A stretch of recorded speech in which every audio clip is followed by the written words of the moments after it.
Then, informed citizen.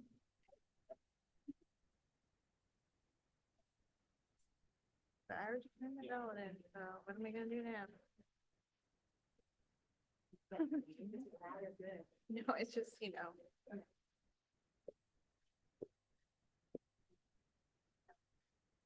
Oh.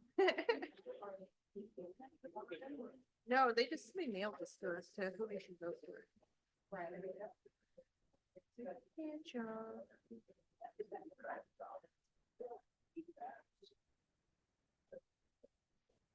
Smell like pineapples. Thank you, yeah. I'm gonna bring some in if you want. What is it? I'd have for. So,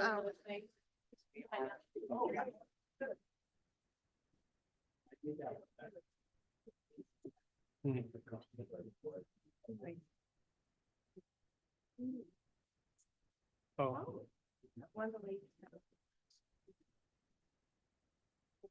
Okay, I got 7 o'clock. I'd like to call to order this August 5th regular Battleground City Council meeting. For those that are able, please stand for the pledge. Pledge allegiance to the flag of the United States of America and to the republic for which it stands, one nation under God, indivisible, with liberty and justice for all. Ms. Salili, roll please. Mayor McCoy. Here. Deputy Mayor Bowman. Here. Councilmember Ferrer. here. Councilmember DeRozier. Here.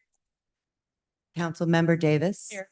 Councilmember Overholser. Here. Councilmember Ortiz is, or I'm sorry, Councilmember Cortez is vacant this evening, and the clerk is present. That concludes the roll. Thank you. Next up, we have agenda approval. If any member of council sees a item to add or subtract, now would be the time. Otherwise, I'd entertain a motion for approval. Motion to approve the agenda as is.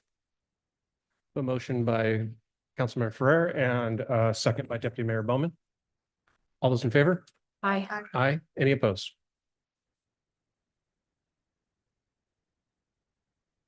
Councilmember reports is up next. I'll start it off here real quick with, or no, sorry, go ahead. Any council member reports? Mayor's reports next. So I just have Harvest Festival for mine. Feel like we had some meetings, but I must have missed them. For under Mayor's report, we have the Harvest Festival. I wanted to publicly thank Kendra, Shane, and John. They're the three pillars of that entire organization. Essentially, they do a lot of work, a lot of work. So also thanks to Chief and the ops. It was really cool. Much bigger support, much bigger presence. I think it went off fairly well. With that, I think Shane is probably better equipped to handle the rest of that report. Sorry, Deputy Mayor Bowman. Thank you, Mr. Mayor. I wanted to thank personally the city, all of our staff. I mean, we had every department was affected by harvest days, whether it was permitting or closing roads or dealing with traffic enforcement and people that were getting out of control. I don't think we had very many of those, which is good. But I do appreciate the city and their willingness to step up, and council for their willingness to help out. I know this year we needed more volunteers than we've had in the past, and I want to thank Councilmember Overholser for working with his organization, his church, to get volunteers. It was greatly appreciated. It's a lot of work. I think he found that out. It starts early and goes late and starts early again, but it went off really well this year, minus the heat. So if we can turn down the heat just a little bit, we'd appreciate that. But I do want to thank everyone that was involved, council, for allowing us to do that and approving those funds to be able to do that. And we'll look forward to another one next year. hopefully. I think we'd be remiss not to thank Councilmember Davis for wrangling up the candy and all that. If you have not given your monetary donation, please don't forget, leave her hanging. So thank you for that. Fire District 3 Fire Station, do we need an alternate for that or do we need 2 appointments for that? I'm unclear. I've heard both things.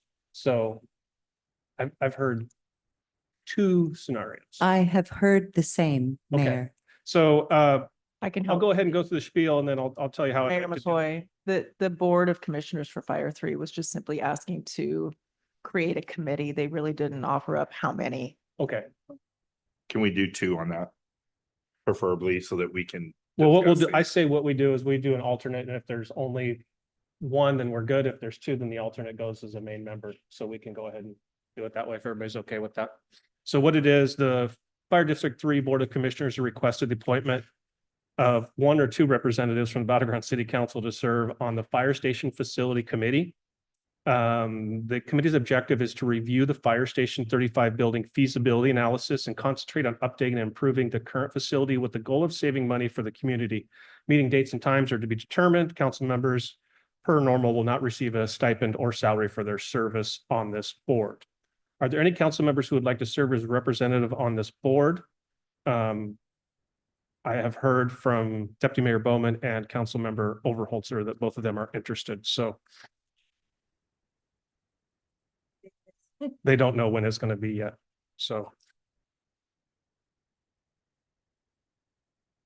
So I would take, let's do a nomination for, call for a motion for, like to approve the appointment of Deputy Member Bowman as representative.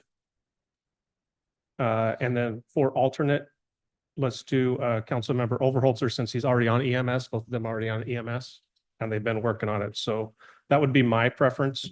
And if everybody's okay with that, I would take a motion and a second and a call for a vote on those.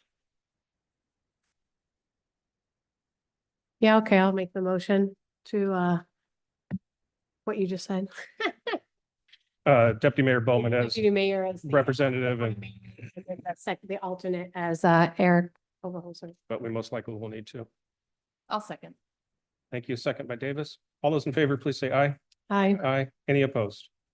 We look forward to those reports. Next up, we have a presentation. Looks like we have a dignitary here from Ridgefield. I'd like to introduce Ron Onslow, who is the mayor of Ridgefield, to come up and present a very special award to our own Mayor McCoy. There you go. I thank you very much for accepting me, and I'm here not as mayor of Ridgefield, but as a representative of the Association of Washington Cities, which is called AWC, and they represent 281 cities in the state. All of the cities in the state, mind you. I'm here to present the Advanced Certificate of Municipal Leadership to Mayor Troy McCoy. And a little bit about what AWC, for members of the public who may be curious, is to build connections between our state's diverse cities and towns while providing members with support. I have a lot of pages, but I've reduced it dramatically for you. AWC provides training and conferences for elected officials and city staff. AWC recruits elected officials throughout the year, and in fact, we have 3 opportunities to serve on state boards open right now.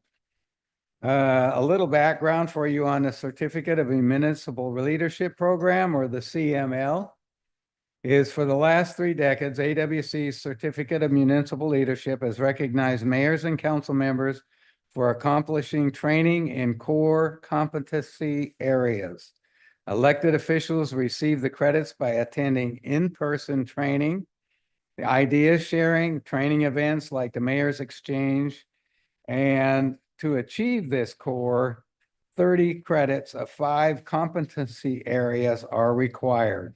Roles and responsibilities, public sector resource, community planning, effective local leadership, and diversity, equity, and inclusion.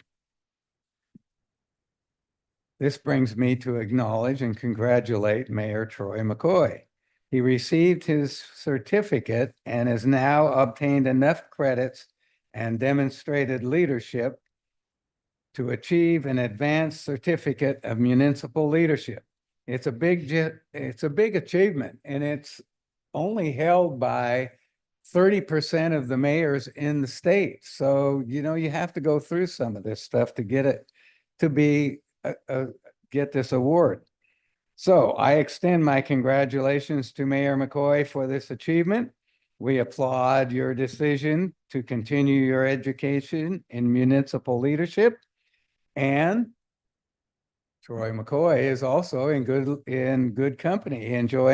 He joins other people on your council, for example, Shane Bowman, Adrian Cortez, and Cherish DeBrocher. We thank you for allowing me to have this opportunity to come in and present to you this award. I think that your mayor does a great job. And when we are in meetings with each other, he is not afraid to share his thoughts or suggestions. And that's really important. It's not important. It is important to listen, which he does, but it's also important to provide leadership in the community that you are at. And so I have a letter here. I won't read it, but it's from the AWC president and the certificate that I'm going to present to you, Mayor Troy McCoy. And so I'll hand you that. And there's also a pin that you can put on your lapel. Congratulations. You're a good man. Very good.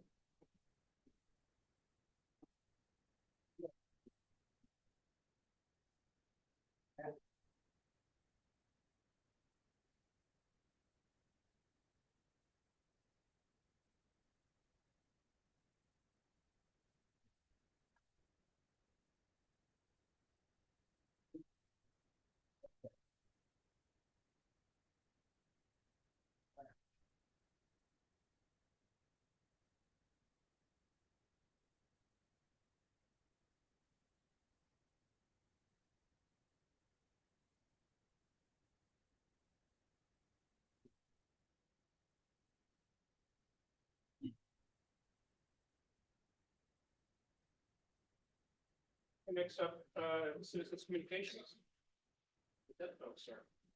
Thank you. Next up is citizens communications. We have 6 speakers sign up, so we will be able to give the full 3 minutes. I'll now open the meeting for citizens communications. Individuals are limited to those 3 minutes. Please make note of the timer, which will be on the screen. All comments should be directed to the city mayor. The council may not be able to respond to individual comments and may refer citizens to a staff member to assist. This is an opportunity to hear from members of the public in a limited public forum, not an opportunity for extended comments or dialogue. Although the city council desires to allow public comment, the city's business must proceed in an orderly, timely manner. Before we begin with those in person, do we have any remote? We do not, Mr. Okay. Mayor. I tried to group them by topic, so we'll start off with Ms. Wynn Rusinich.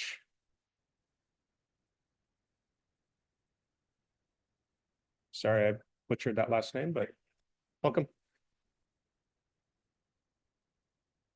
Hi, my name is Wynn Gersich, and I came here tonight to say that after this election, I hope everybody is all jazzed up because we need to stop the fluoridation.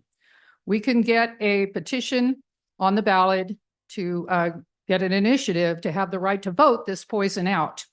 And after 50 years of this poison being in your drinking water, and you do have the Harvard brain damage studies I just put on public record, there's all kinds of things where the EPA didn't even want this. And in San Francisco, after their fluoride lawsuit for 10 years, the toxicologist of the EPA, we're saying EPA, Environmental Protection Agency, because this is a hazardous waste product we're buying from China, to reduce cavities. So he claimed that it does that. It lowers IQs, it causes cancer. And right before the end of the trial, the Biden administration made the judge not give his findings because it would have stopped fluoridation nationwide. And you guys need to know that. And you should look it up because fluoridealert.org or fluorideactionnetwork.org, you can actually watch the lawyers and the toxicologists from the EPA that reported on this every day. And here, all these things happen, but we can't do anything because of the Biden administration shutting something down. And this is absolutely ridiculous because we've been lied to for years. And this stuff causes crippling bone disease, cancer. It lowers your children's IQs, and you can't get these schools to do better if you quit, if you don't stop poisoning the kids. This is the biggest, easiest thing you can do. And there was a law passed last year, and it says you can get an initiative on the ballot to either start fluoridation or stop it. Well, this is what makes me upset. The government says this is medicine. This is a hazardous waste controlled by the EPA. They lied. And what they do is they leave it up to the voters to vote. Well, how can I vote for you to take medicine? They call this poison medicine, and then they let the voters vote. So if I outnumber you, I could make you take the medicine. It's like, I'm going to put PFOAs in your water and tell you it makes your eyesight better. And we're going to let everybody vote. So we make the public that vote doctors. And this is the weird thing. I mean, you think how ridiculous this is? So I could outvote you to put a PFOA in your water because it makes your eyesight better. Is that how it works? Think about how ridiculous this whole thing is. If the people would wake up and get an initiative on the ballot, we can get this out of the water. And the odd thing is that, when you go to a doctor, every so often they check your levels and they see if you have too much fluoride or not enough so they can add more or do less. And this is one thing, we've never been checked. So the voting public is not doctors, but it leaves the liability to the people who voted. So I think anybody 50 years ago that voted for this, can we sue them for malpractice? Thank you. Next up, we have some comments on traffic control. First up, Richard Harris.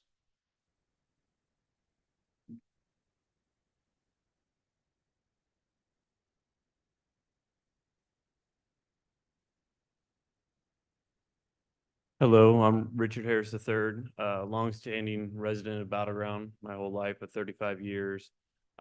We moved into a local home here off of Northeast Onsdorf and 4th Ave. Since they opened the road to continue through the new LGI community, we have seen increased traffic, ridiculous speeds. We've had wild animals hit, people's pets hit.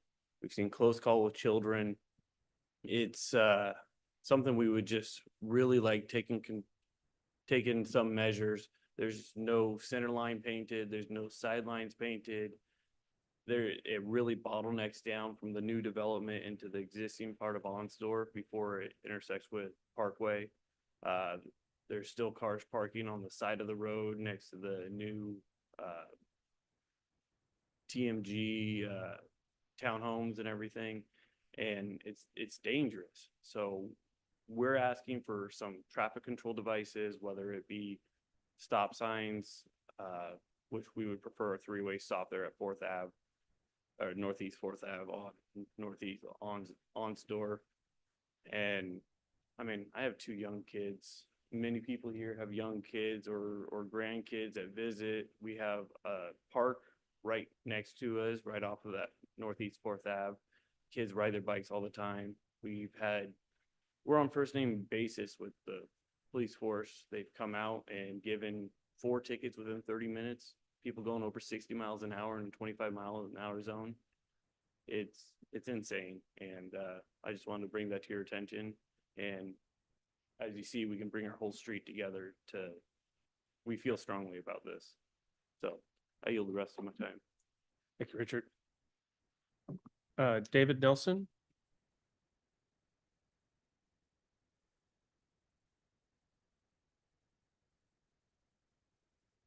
Good evening.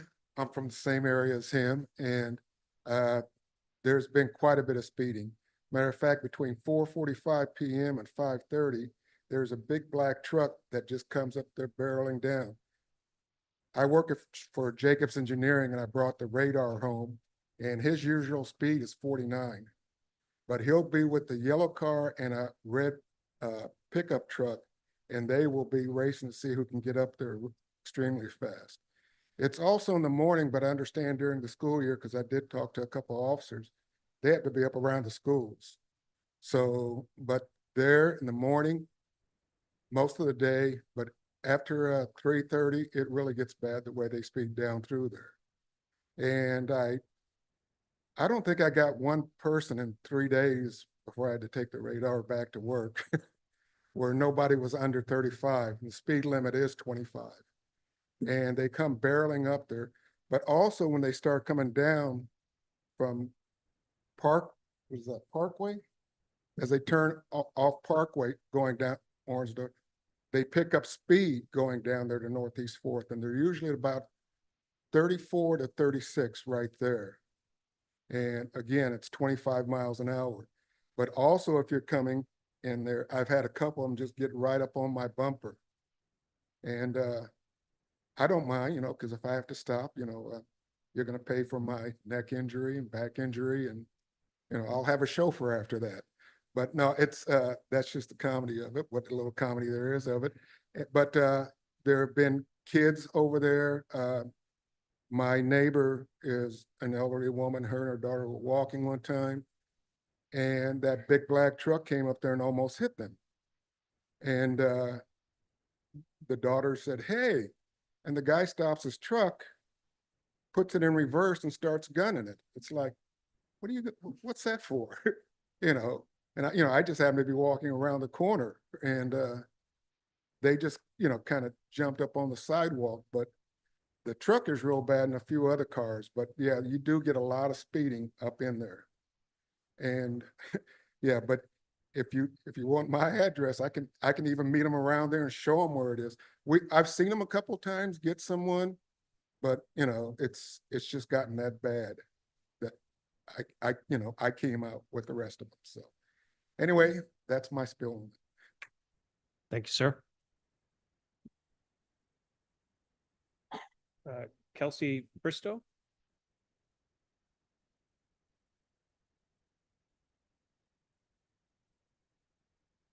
Hi, I'm Kelsey. I'm talking on the same matters as my fellow citizens here have. I've been a citizen of Clark County since I was 6 years old. My family moved here. My husband and I bought our house here in Battleground 5 years ago. We're a homeowner and we are right on the corner of 4th Avenue and Onsdorf. So we have had the pleasure of hearing that traffic. We have 2 young children, 3 years old and 6 years old.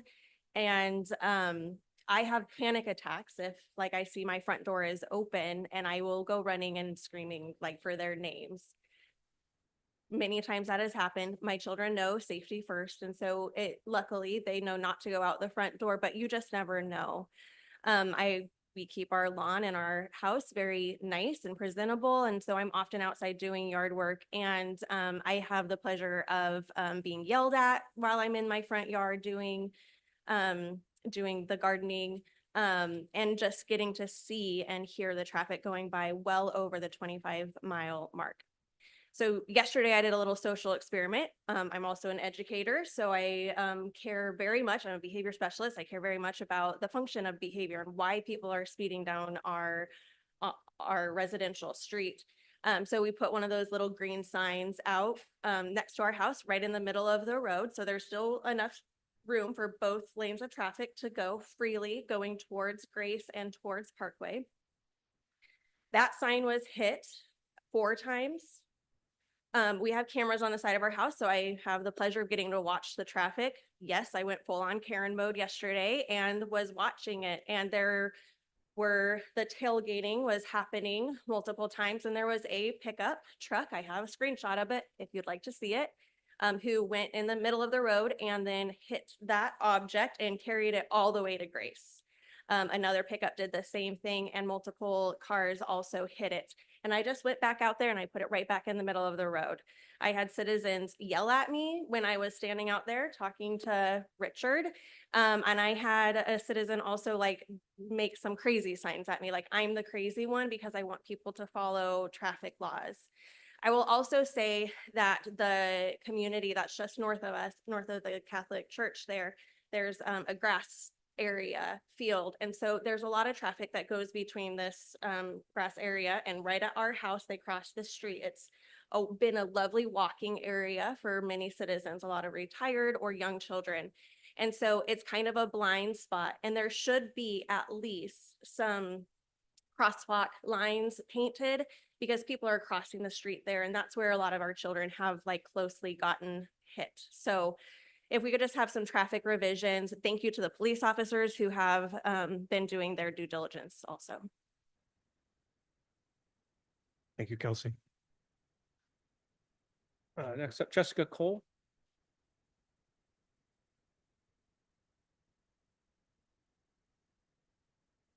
Hello, City Council. My name's Jessica Cole. I wanted to talk to you about some community events, and I did go to Harvest Day 2 days, and I really appreciated the crossing guards. I'm one of those people that I'm afraid to get hit by cars. And one way that I stayed hydrated over the 2 days, I didn't necessarily hit them 2 days in a row, but I didn't necessarily only hit them 1 day in a row. I went to Main Street Cafe. I went to Founders Coffee. I went to Over Ice. Oh my gosh, that is some good stuff. And I went to Dev's. They have like the best chai latte in the world, in my opinion. And I also hit Kona Ice, and I was so sad to miss Ono's. I really appreciated the different hours that they had, some of the like the food carts and stuff. And I just didn't time it well for everyone. And one thing that kept me cool besides all those drinks was shade from actual trees, not shade from buildings, not shade from an umbrella. It was from actual trees. And don't know how you'd implement it, but if you could get more trees, like starting on Main Street and throughout the entire city, it would be, it would help with that temperature next year. Maybe. And the other thing I wanted to talk about was our event on Saturday, the Battleground Pride event. It was very successful. And I just want to say that I really appreciate Chief Flynn used his time off to work that event to ensure that it was a safe event. And one comment that was given to me by an attendee was that they were really happy that they could see all the safety measures we had in place, and it made them feel more at ease to attend. And I would also like to share one thing that we did this year was we encouraged people to bring school items for the Battleground School District for the backpacks, back to school program. And I'm so thrilled to say that we had an overflowing box for them. So I just really appreciate that we could give back in that way. And then the last thing I would like to say is I really, really appreciate the professionalism from the employees at the community center. They always treat me super respectfully. I always go down and I have tons of questions and, and ask feedback for, can this work this way, that way? And they're always very helpful and always very professional. And I really appreciate that. So thank you. Thank you, Jessica. Last, definitely not least, Kendra.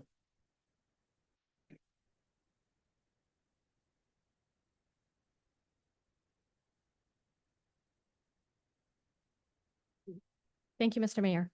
My name is Kendra Larada, and I'm here on behalf of the Battleground Festival Association and Shane Bowman, John Insinga, and all of our committee members. And I just wanted to say thank you to the city. It was much appreciated this year. Chief Lynn, the presence of the police was great to see. Fire District 3 came out and did a great job. Mr. or Councilmember Overholzer, I think we have decided you're going to be our event coordinator volunteer person moving forward. You did a great job and your team was great. It really, really was very much appreciated. Everybody really stepped up in the city and helped us out, and we are very grateful for that. It means a lot to us in making a safe and fun event for everyone.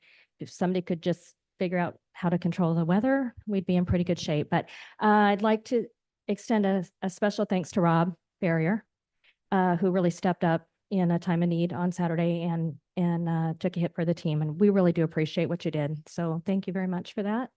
And that's it. Thanks. Thank you, Kendra.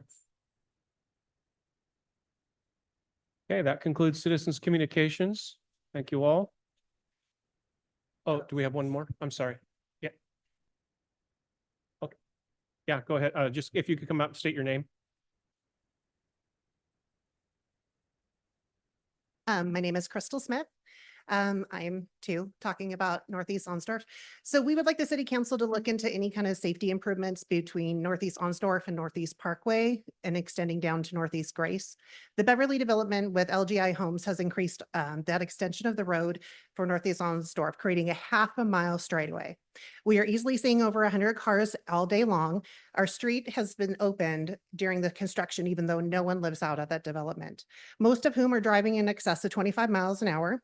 We've had 2 different police officers patrolling our area during 2 different shifts. They've come both in the morning, and then we have a guy that comes in the evenings, each of whom have caught drivers going over 60 miles an hour. So we can thank Officer Neal and Officer, I think it's Cabinating Raphael. The city did a car count and made our request for a 3-way stop. Unfortunately, we did not meet the minimum car count at that time. I and others on our street have reached out to Ryan Jennings at the city of Battleground for improvements to our road to no avail. We need to make sure that our streets are safer before this development is completed, and we have another 400 to 800 cars on the road a day. The Beverly development is scheduled to have at least 400 homes. We have asked for any form of traffic calming, including stop signs, speed bumps, rumble strips, flashing speed limit signs, anything he could do. We have basically been told one thing or another. Either 1, we don't have enough traffic, or 2, the city doesn't do improvements to pre-existing roads. We've reached out to the police department as well. I, along with our neighbors, have called the non-emergency line multiple times to seek help in slowing our traffic in the area. The police officers have been very kind, and they've been very busy every time they come out to patrol a neighborhood. I've asked them both, what can I do to help improve safety? And they both have said, complain more and go to the city council meetings.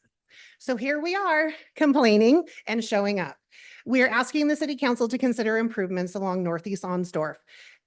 This should not be considered a pre-existing road since they have extended it. We have already lost one of our pets, myself, and another neighbor has lost their pet to speeding traffic. It is only a matter of time before it is a person who is struck. Our road is not equipped to handle the type of traffic that we are seeing, let alone the traffic that will be coming, and we need to do something now. Please consider any kind of improvement. We'd like to have paintings. We'd like to have stripping down the sidewalks. We would like the road widened. We'd like to have curbing so that cars don't go off the edge and into the field. We'd like to add speed bumps near our development and the townhomes that they have put in. If they can paint crosswalks, address where the road narrows from this extension, anything would be helpful. Thank you. Thank you. Sorry about that.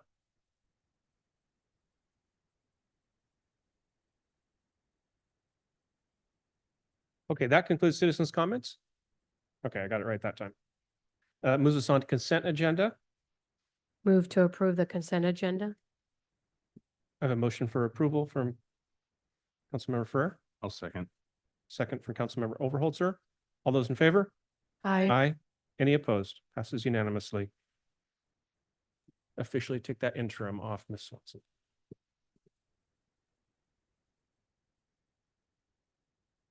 Next up, we have a public hearing on the Weaver Creek Vancouver Housing Authority. Have we received any testimony? No, Mr. Mayor. Okay. So do we want to, we're going to start with Kristen before we open up the hearing? Or we just want to speak? Sam?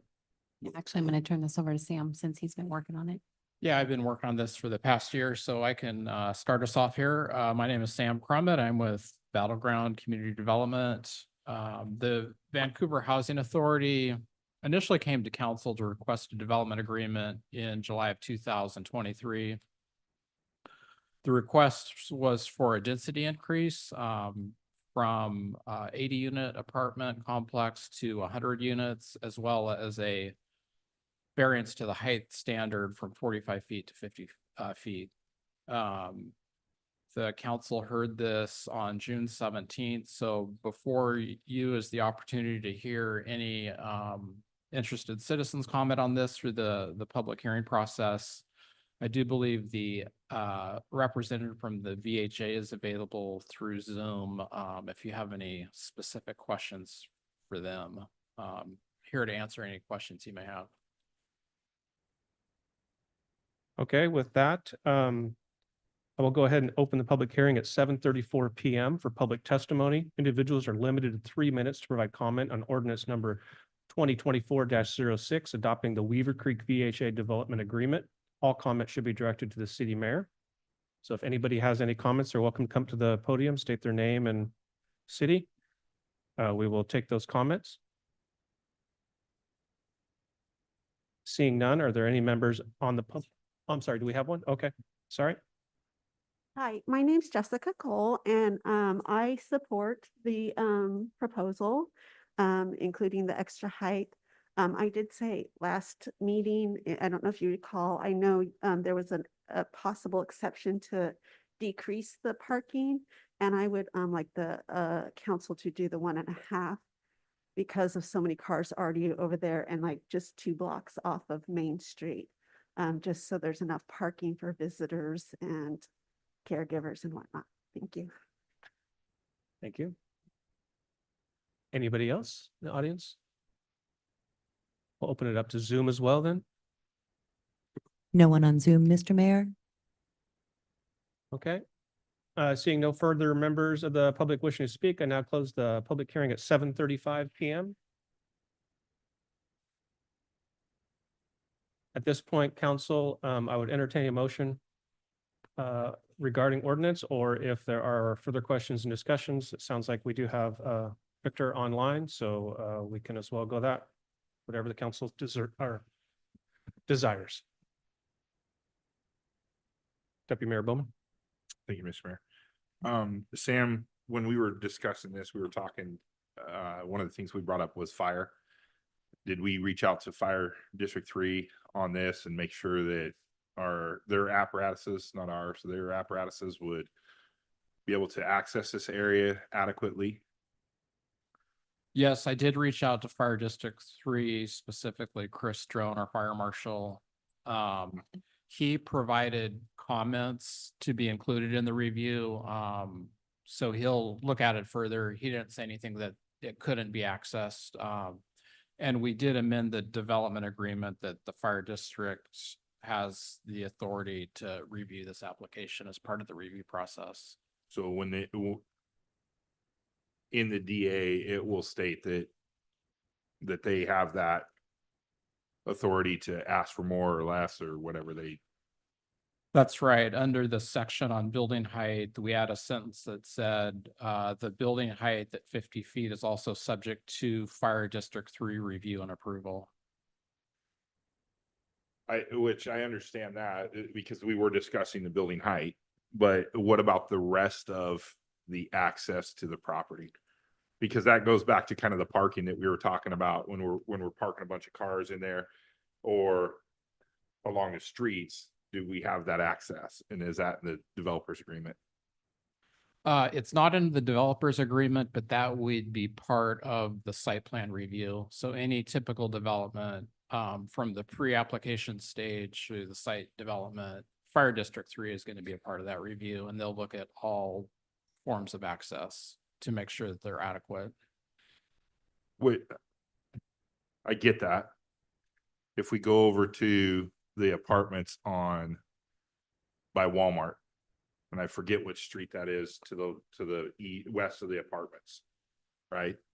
All of that past plan review for fire department, everything else. Now it's just packed in there with cars.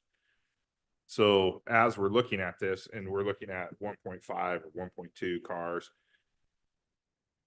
that's the issue that I have. And what we say is no, the apartment met it. It's just all the surrounding area that has bleed over because we've got 3.2 cars instead of 1.5. And now we can't get a fire truck, a ladder truck that we are going to need there at 50 feet. We can't get a ladder truck in And so that's my only concern, and I want to make sure that we have that doesn't stop, that fire can look at that and say, no, this isn't gonna work. Because of bleed over or whatever it's gonna be. Mhm. Because I think if I remember right, that's not a full street there either.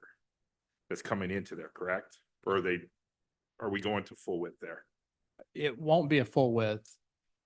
It'll be a half width. Yeah, So yeah, part of fire district reviews definitely going to be looking at areas that may have no parking, just to protect those areas for fire lane. thank you.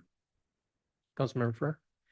So yeah, regarding the ordinances on the parking that's permitted for this project, the 2 bedrooms would be 1.5 parking, but then studios and 1 bedroom is 1.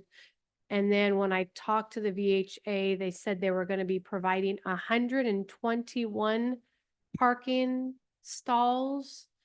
And so that was concerning for me as well. But then remembering the conversation, they also did state that 20% of the units were going to be for 10% for the I want to use the correct wording here. It was, hold on, I put it down, the school homelessness issue, referrals from the Battleground Public School District. And then there was 10% for intellectual and developmental disabilities. So that might decrease some of the need for parking there alone. So even if we wanted the 150 for the multi, drop that down, 140 may not be needed, plus another 12 for single bedrooms, which would drop us down to 128 comfortably. And then not every 1 bedroom would be needing 2 vehicles, especially since this is a low income 60% AMI. So that tells me that not every 1 bedroom apartment is going to be having 2 vehicles like us single homeowners, right? So I'm thinking I'm comfortable with the parking as it is right now, having addressed those concerns. The next concern that I had was with the buffers. We went over that. If I remember correctly, the conversation went that we get 100 feet of the buffers from the creek and then additional 50 feet from that, because my biggest concern was looking at the trees and trying to keep that natural buffer since we're talking about increasing our height to 50 feet. So using that buffer, a view buffer, since we do have some homeowners who have been here for generations, they might not like to be looking at this big 50-foot. So if we could throw them a little bone, keep those buffers, but also realizing that, our natural trees are very important, especially for the creek right there. So, but it's my understanding that we're going to be keeping that buffer. So there shouldn't be any concerns there anymore, right? That's correct. We'll enforce our critical area buffers, and you can't cut trees down in buffers. Okay. Thank you. Just one clarification, Sam. Are the parking spots to Battleground standards or City of Vancouver standards? The size. Parking is to Battleground standards. One deviation that isn't in the development agreement, but we've talked with the VHA offline of how we would likely look at this through our municipal code is to have them provide a parking study that would justify 1 space per unit for the 1 bedroom and the studio units. Otherwise, we default to just the 1.5 spaces for units, regardless of number of bedrooms and size. So can you clarify that for me? So the parking is not set in stone yet. We're asking for a parking study that may or may not. Correct. May have 2 different outcomes. The parking is not set in stone. In some past projects in the city, I think I referenced last time, it was specifically Daybreak Plaza, which hasn't been built yet, but it's the vacant property by the police and fire station. We entertained a parking study on that because they had so many one-bedroom units, and the parking study, it actually called for less parking spaces, so we disagreed with parts of it, and I won't get into those details, but we did refer to the IT manual, which said one space for studio and one-bedroom units is adequate, so that's what we defaulted to in that case. All right, thank you. That was helpful. Anybody else before I go back through a second time? Deputy Mayor Bowman? I personally want to stay at the 1.5 minimum. Because I've been here for 13 years and I've never heard, man, we had too much parking. It's always been the opposite in every single one of these apartment complexes that we've done throughout the city. It's always been the opposite. And I remember us having discussion at one time of moving that parking to like 2 because of what we are as a community. 1.5 or 1 works down in Vancouver and downtown where you have all the different ways to connect. You have bike, you have pedestrian movement, you have the buses, you have all that stuff. We're a rural community that people drive and people have cars and they have a lot of cars. And I mean, I could take you to any apartment complex in this city right now and show you the cars that are parking out on the roads because they can't park in the apartment complex. So to take and say, oh, they're only going to have 1 car, I think it's crazy. Like I can show you the exact opposite through the whole city. So I mean, studies for me, like you might as well throw it out because I can show you the exact opposite in every single one of them in the city. There's not one that does not have parking issues. And so, and that's at the 1.5. So I don't want to lower that because we will have parking issues and then it becomes a livability issue for everyone else around it. And so if you go on North 20th, the apartment complex is there just north of Goodwill, right? There's cars that have been broke down sitting there that are attached to that apartment, that are broke down, stuff falling off of boats. I mean, these are all people that are in that apartment complex looking for a place to park. And so, and that was one that's where it came up. I think you remember years ago, Philip brought that up and we were talking about that as that was a one that I think we lowered the standard on, if I remember right. Don't hold me to that, but I think 1.5 minimum. Councilmember Furr? So I just have a question. Trying to do a comparison. So we have another VHA that's Mill Creek behind Fred Meyer's. Do we know what that parking standard is? Is it at the 1.5? Were there other projects? It's already I been think complete. she's saying the one that's already built. Yeah, it's already built. The one that's Mill Creek, right? By Fred There, Meyer's. yeah, we reviewed that at 1.5, and I think the developer, he even increased it, I think, beyond that. I'm sorry, what was that? Oh, sorry. It was reviewed under our code at 1.5 spaces per unit. But the developer, I think, added more parking above and beyond 1.5 spaces. Okay. TJ Fontenette. Okay. Just question for me as far as procedural. Is the parking something that we would need a motion to have the 1.5 in there? Because it's study right now, so it could vary, or is that something that's possible to do, or you just take the motion as is and it goes up or down? For the ordinance as is? Is there a motion on the table right now? No, there's no motion. I'm asking just for my own. You can make a motion and amend the development agreement to say something about 1.5 or parking. whatever, 1.4, whatever it may be. Okay. Yes. Just wanted to make sure that was clear. Like to make a motion. Councilmember DeRocher's just buzzed in for a question. Yeah, sorry. This question's actually for Victor. If we do go back to the 1.5, is that gonna eliminate units? like apartment units? Yeah, can you hear me okay? Yes. Yep. Great. Yeah, if you go up to 1.5, I would say our project is no longer feasible. Again, right now we've got 122 parking stalls, and that is sort of maxed out to protect as much green space on the site as we can. Would you lose apartment units though? We would have to, yeah, cut units. Do you have an idea of how many? I could do some quick math real quick.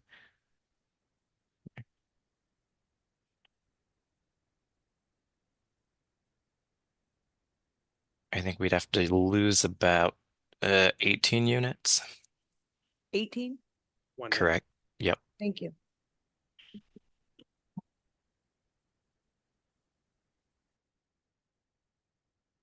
My understanding is that that's why they requested the 20, is because to make this feasible, Your right? mic on?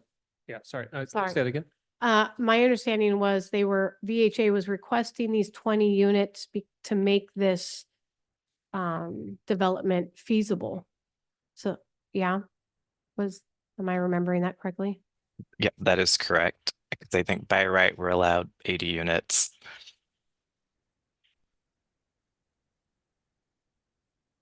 I think the challenge is.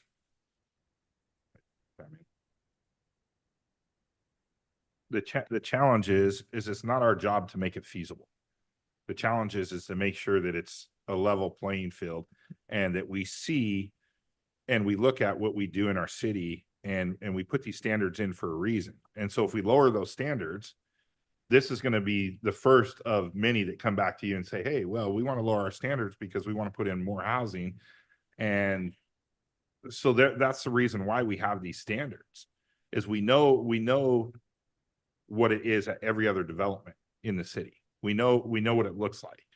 And so by saying, you know, we've got developers that need to put in a roundabout at $3.8 million. Should we lower our standards so they don't have to put in a roundabout? Or should we say this is what the building standards are? And if it has to lose apartment units, I get that. That's low income apartment units, but it still meets the standard that we set because we know what that's going to look like if we don't do it. And so if we go forward with this, all we did was lower a standard, make it worse, and then someone else can come in and do the same thing later and ask us to do the same thing. Can I just say that our housing is low income housing, so I would say it's not an apples to apples comparison. In our Mill Creek property, we do have more housing or more parking, but those are more 2 and 3 bedroom units. So we do provide more parking for those 2 and 3 bedroom units, but we do feel for the studios and the 1 bedrooms, along with the set aside for the IDD units and the units that will be served by the households coming from Battleground School Foundation, that I do think 122 parking stalls is adequate. I mean, even if you were to maybe even take a look at reducing the studio as a 1 and then just do 1 bedroom and 2 bedrooms at a 1.5, that would still need 132 spaces. Okay, second time through, Councilmember DeRochers. So if a developer requests a parking study, is that a normal thing that they can request it and then they could end up getting lower than our standard, like a lower requirement? So is that always something that's Not available? necessarily. Most of the time, the city applies its code in terms of spaces required that's specific. Our code does say where there's uniquenesses to a property or a special use that isn't really addressed in our code, that's when we would ask for a parking study. So in this case, given it is an affordable, it's for affordable homes, there are some uniquenesses that Victor pointed out. I think that would be a case to take a closer look and entertain a parking study. It doesn't mean the city has to agree with it. Typically on things like this, since we don't see them all the time, I'll often get peer review.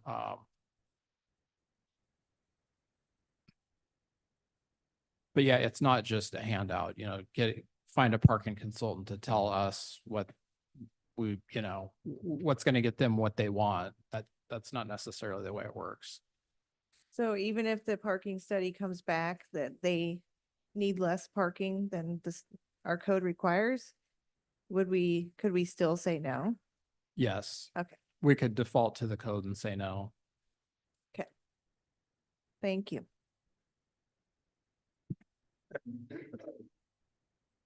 And And I one would thing ju- I guess I'll mention that hasn't been brought up is, and I think you'll see this as cities grow in size and you see it in the bigger cities is, as land becomes scarce, it becomes more valuable. And parking then starts becoming managed more on site instead of just having free parking. You have to start paying to park. Or if you're in an apartment complex, if you want that second car, you might have to pay more to get that second car. And that's where you get into on-site management of parking. And I would, with 10 units that are developmentally disabled, I don't even, potentially not even be drivers for those 10 units. What's that? True. Those would be, temporary during the day when most of the parking spots are empty though. So, okay, I would, floor is open for a motion. Councilmember Overholser? Okay. One more question before I make a motion. Could we approve it with the caveat that we're going to bring it back after the feasibility study if it goes against if it makes an exception to the 1.5 rule? Or would that just fall back into your guys's? You could, I mean, it's, as a council, I guess, do you want to be the body that reviews parking studies? Not necessarily, but this is a special case, as you stated. In most cases, I'd say go ahead with it if it was 1.5. But. Okay, thank you, Sam.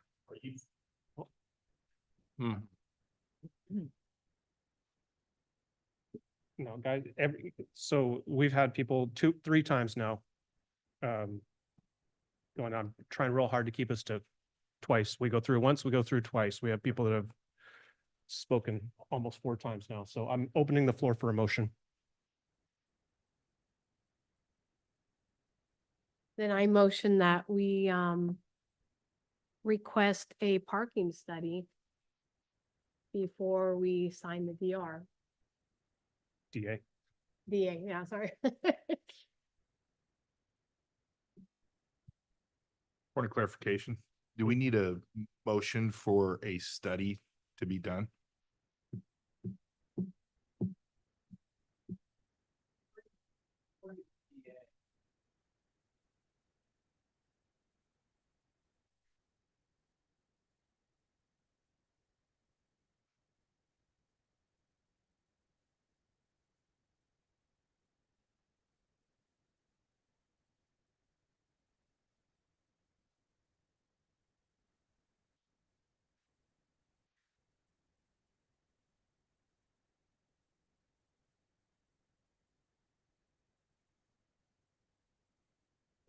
I think what Mr. Crumit's trying to say nicely is that this council puts in code and regulations that say if XYZ happens, then it turns into ABC.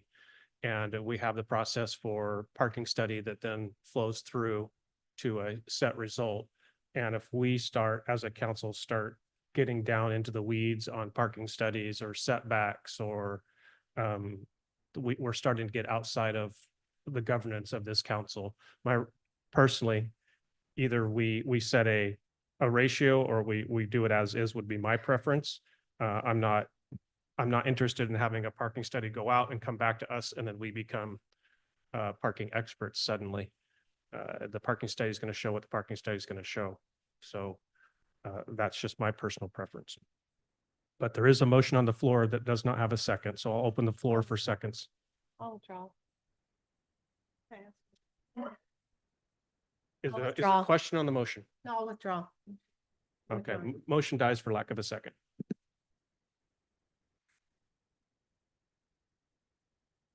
Okay. Sam?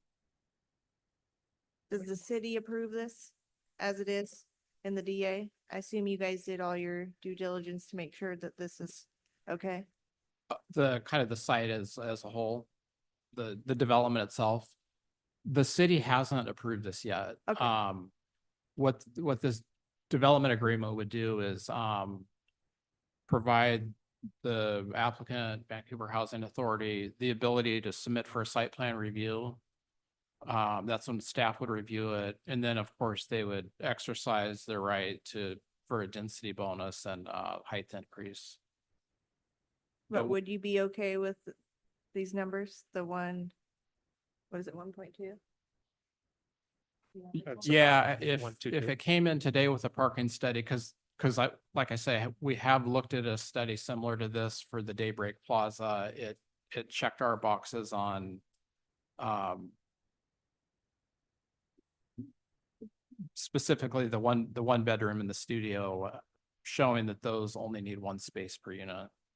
So today, if it came in and we reviewed it, I would likely approve it. That doesn't mean we'd decide the same way. I'd probably get, peer review and any additional input that might be needed to scrutinize this more. Mayor Bowman?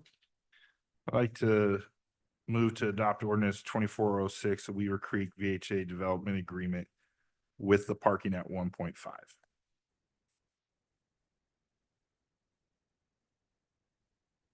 So motion on the floor with an amendment to the parking to 1.5. Not hearing a second. Motion dies for lack of a second. All right, let's try this for a third time here. I'd like to move to adopt the ordinance number 2024-06 Weaver Creek VHA Development Agreement as presented. A motion on the floor by Councilmember Overholzer with a second by Councilmember DeRochers. Any discussion on the motion? Now we can talk again.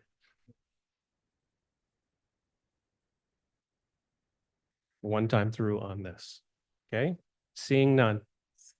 Let's go ahead and call roll.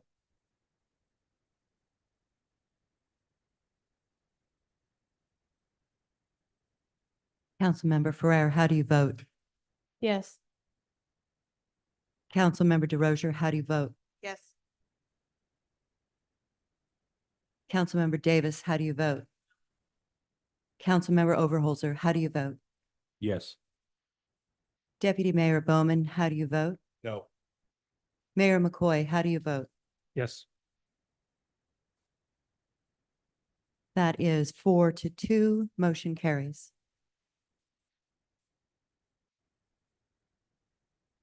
Okay, that brings us to business portion of the meeting. Are there any communications yet to be presented to the council? No, Mr. Mayor.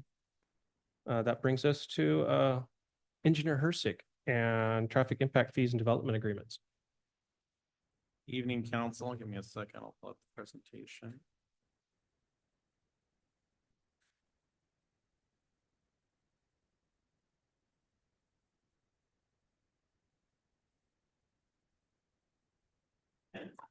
All right, this is our second meeting to talk about this item. I'll just quickly give a summary of the last meeting and then talk about each of the proposed development agreements.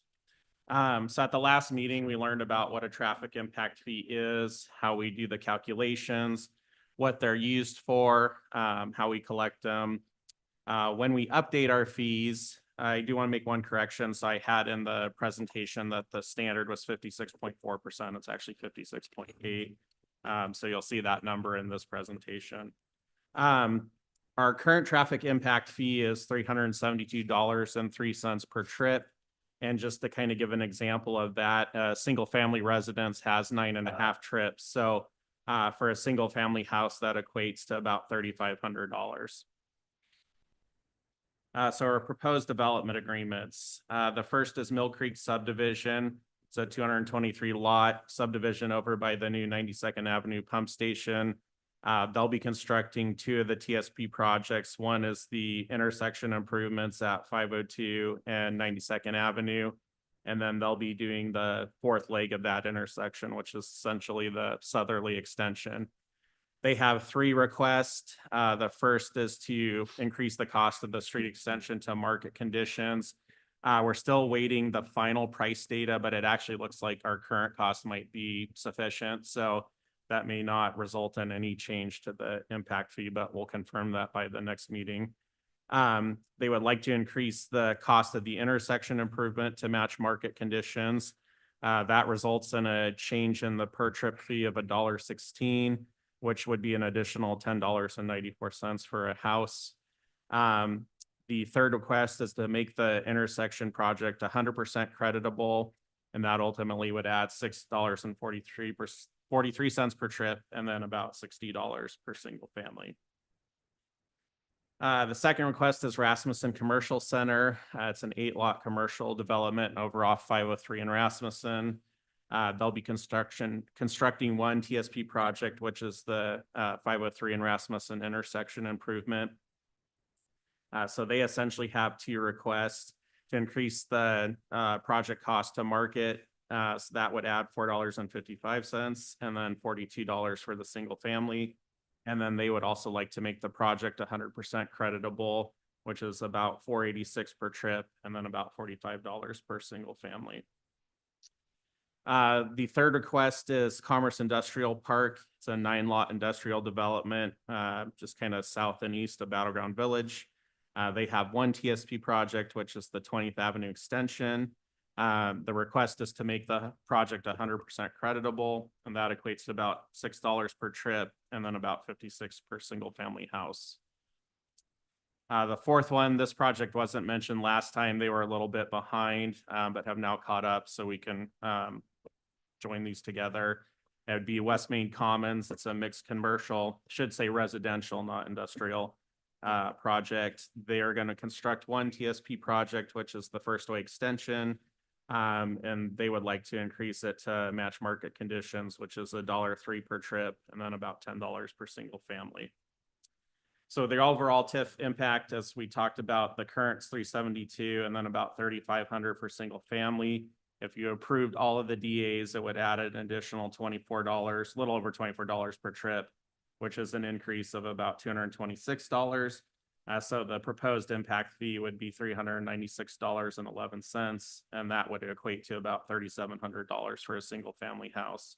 And just a note, that's pending all the final cost estimates and assuming that everything's approved. So some of the potential benefits of development agreement. So for Mill Creek, it helps ensure projects move forward, and it provides the transportation infrastructure that ties in with the city's pump station project. For Rasmussen Commercial, again, same thing, helps to move the project forward, and the beneficial infrastructure.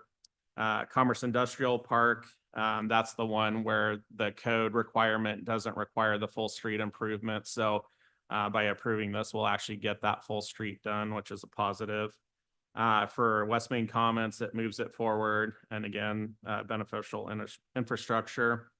And just some general comments. Again, this leads to growth, paying for growth. All the projects would be done non-prevailing wage, and it meets 2 of council goals, which are to cultivate opportunities for private economic development, improving and maintaining infrastructure improvements. So the next steps after this meeting is the public hearings, and those will be at the 8/19 meeting. I'll be happy to answer questions.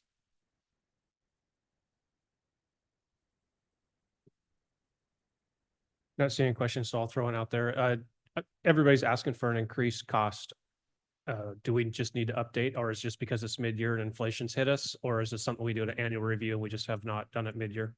So yeah, we do it as an annual every year. So a little bit of this is just a timing issue that they would like to move forward on projects now. We don't do it typically till the end of the year when we do like fee schedule.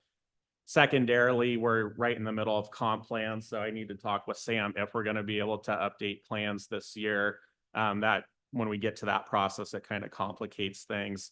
So we do every year update the cost, but just remember that there's like 150 projects in the TSP. So it's a very general look at the cost estimates. It's not project specific. So while we do update them by inflation every year, you know, as you get into the nitty gritty and start designing, you're gonna see these occasionally where our cost just doesn't quite match with what's there, so. Okay, thank you. Any further questions from council? Wish the state would fix their own roads.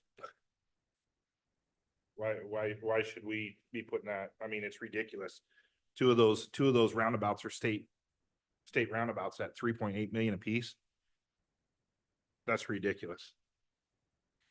You know, they claim they have all this budget surplus. Well, fix your freaking roads. I mean, and they're the ones making us do roundabouts. So they make us do the most expensive thing we can do. We could throw another signal in out there. It's already signalized and it'd be cheap, but no, spend 3.8 million. So then we have to jack up our rates. Well, once we hit 25,000 population, we get ownership of 502 in city of Battleground, so. Take the Jersey barrier out, but left turns. I do think that population number has jumped up. As it's more than yeah, 25 now. yeah, but you are correct. Anybody else want to have any comments or questions? We'll look forward to that coming back in our next meeting then. Brings us to code enforcement status update. Development Director. Kristen. Leto.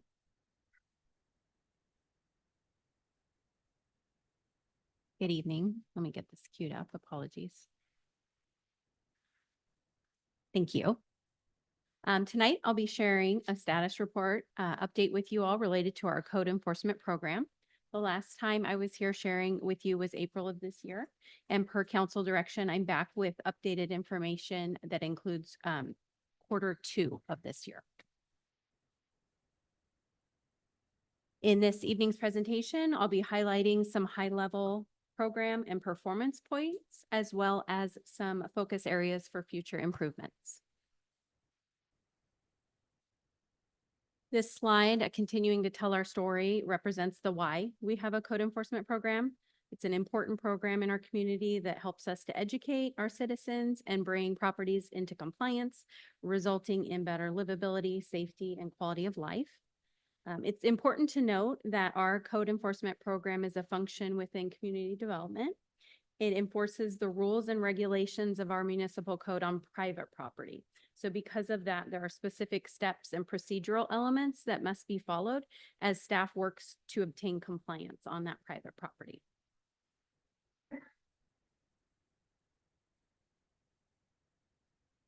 Next, I'd like to share our current performance. These graphs represent our volumes, types of violations, and performance for 2024. The first chart on the left side shows the number of cases received and created quarterly by code enforcement dating back to 2022. As you'll see, this year's Q2 total of 107 is a lesser total count of cases created. But as you can see from the trend line, we are continuing to see more and more volumes or complaints received to our code enforcement program.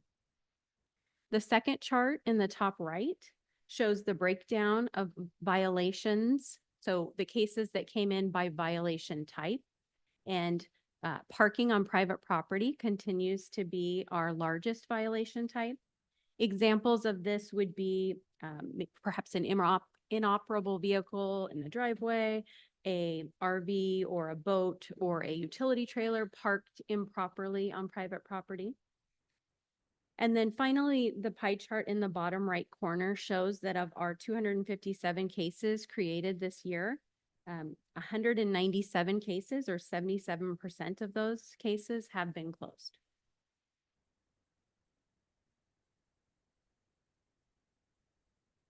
Wanted to highlight that staff has succeeded in making some recent updates and improvements to the program that we're very proud of. We had an overarching software upgrade to our permitting and planning software on June 8th. And since then, staff has been working to configure, analyze, and test software changes. The outcome of this is now that our code enforcement module is live in the same software where our permitting and planning work is done. It has automated our process. So it frees our code enforcement officer up to do more real time in the field work versus the data entry that he was having to do. As well as it will allow him to result his inspections and route his inspections real time. So it, again, increased efficiencies with that. Another piece of that update allowed us to automate and standardize our warning letters and our forms that go out to our citizens. So that again is going to result in less manual work, more automated work. The other thing, again, that we've just continued to do is prioritize the type of violations that staff is able to respond to. So as you can imagine, some of them have to kind of filter to the bottom so that it allows our one FTE to focus his efforts on the other types of violations that require more immediate attention. So in addition to the improvements that we've already made, we're continuing to look ahead and trying to improve our program whenever we can. We have some areas that we think would help us be better at our program. One of which is a minor code amendment that would allow us to implement a daily penalty for those properties that don't come into compliance. Currently, we have a $250 violation. And as you can imagine, if that property doesn't show that they're working towards compliance, it would be nice to have a tool in our toolbox when necessary to help incentivize people to come into compliance. The other piece is just continuing to do community outreach and education. A lot of citizens aren't aware of our municipal code and some of the rules and limitations. So if we can help educate them, encourage them into being in compliance before we even have to go out and do a site visit because there is an issue. And then finally, if it's something we wanted to look at to improve transparency and kind of real-time reporting options, there is an app for that. I'm currently working to get some pricing for that. That is another piece of our current software, but it's an add-on, as you can imagine. So that is something we could look at in the future if that's something that the council would like to look into. With that, that concludes my presentation. I'm open to any questions or comments that you might have. Any questions from council? I'll jump in then while everybody collects their thoughts. I'm not sure I'm in support of the app. I would rather see us use what we have and go there. I think the app is going to be quite a workload increase, and I would rather not spend the money on that. I'd rather have it maybe on using a parking enforcement to cross-train when our code enforcement's on vacation or whatever, you know, whatever innovative ideas you come up with. I have noticed the increase. It's you can see it. There's some problem properties that are starting to clean up after a long time. So it's noticeable, and thank you for that. I know Sam started it and you took up the momentum. So it's noticed, it's appreciated. I know that I'm the one who started the conversation with the FTEs on code. I'm no longer driving that. So I would be in support of making that FTE annual. If somebody, you know, it's just part of the budget process. If somebody else wants to take that up, by all means, but I'm withdrawing my support on the quarterly update of that FTE. So I would be in full support of just having that as part of the normal budget process. That doesn't mean that I feel like, you know, we've hit that 100% mark, but the improvement's been there. I think I look forward to seeing what that software improvement will allow our enforcement. It's always been for me an efficiency issue in that department. And I think I'm hopeful that those program improvements will help that efficiency increase. So Deputy Mayor Bowman. Thank you. So about 6 years ago, it was summertime. We asked a former city manager to do active code enforcement. And I'm going to explain why. If PD sat at the police station waiting for people to call to go out and take care of something, we would have a lot less calls. We could probably even say that crime was down because nobody's calling in and we're not doing anything. I would like to see active code enforcement for a minimum of 3 months because I could tell you, I can take you for 2 hours and probably show you 300 cases of things that need to be changed right now. So why should we wait for their neighbors to finally get tired of seeing a camper or a boat parked in the front lawn to call in when we drive by it every day? And so the reason we've been frustrated with code enforcement is because you can't get a grasp on what needs to happen if all we're doing is responding to calls. We can get a grasp on what we need to do based upon what's out there for work. And so if we send someone out there and we see all this work, because it was 6 years ago when I on your slide, it said 66 animal complaints this year. 6 years ago, we almost spent $130,000 for an animal control person with the county because there were so many animal control cases. There were no animal control. There were very few like animals that were getting out. Now people may call in and say, hey, the dog's barking, right? That's different. But I want to see active code enforcement. I want to see someone go out and show us the data. And then we can say, look, we've got an issue just like we have with PD. We fully staff PD and give them overhires because we know there's issues. And we know there's issues in code enforcement, but we've never had it done. It's always been reactive code enforcement. And everyone will say, well, that's how code enforcement's done. It's not the way it used to be here. It used to be a lot different. Like if you parked your trailer in the street, guarantee you someone was coming by and writing a little letter on your trailer. And so that's the challenge. And so it's the same thing that when we start doing this, it's the same thing that happened with parking. I think we can all agree that parking has been phenomenal. The parking enforcement has been phenomenal. But go look at Facebook and see what the community thinks of parking enforcement, because we haven't done it for 20 years.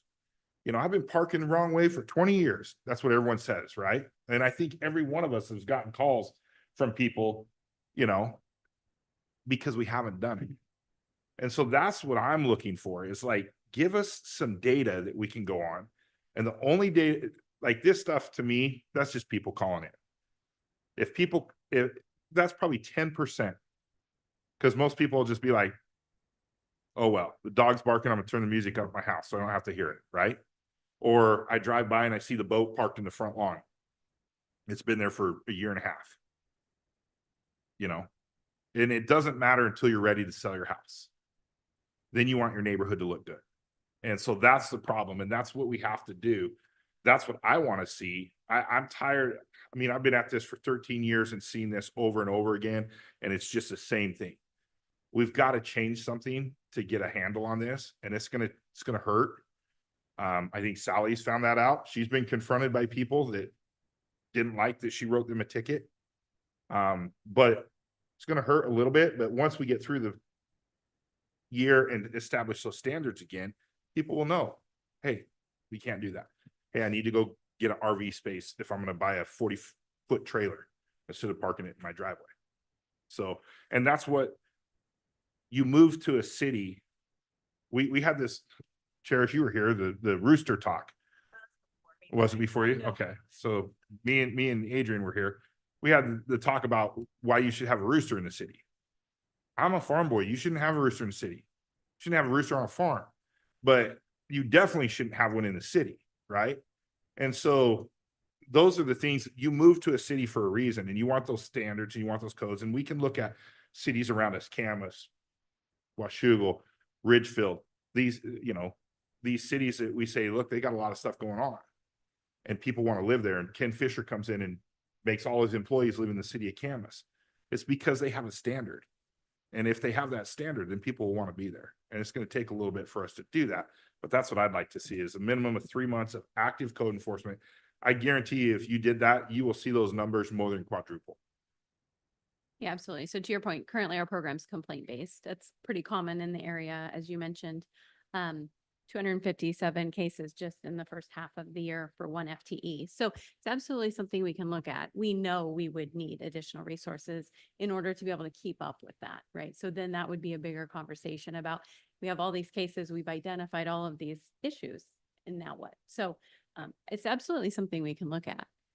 Right now, we're trying to kind of build the house. We have a really solid foundation now. I feel really good. You mentioned the staff before me did a great job. They put a lot of tools in our toolbox. We have a great code. I feel like we're just kind of refining and putting the finishing touches on that program. And then I think we can really move forward and show you some great stuff. So I appreciate hearing that. It definitely, I can tell you right now, we would have cases coming out of our ears and we would not have the same closure rate that you're seeing with the 77%. Councilmember Wilson.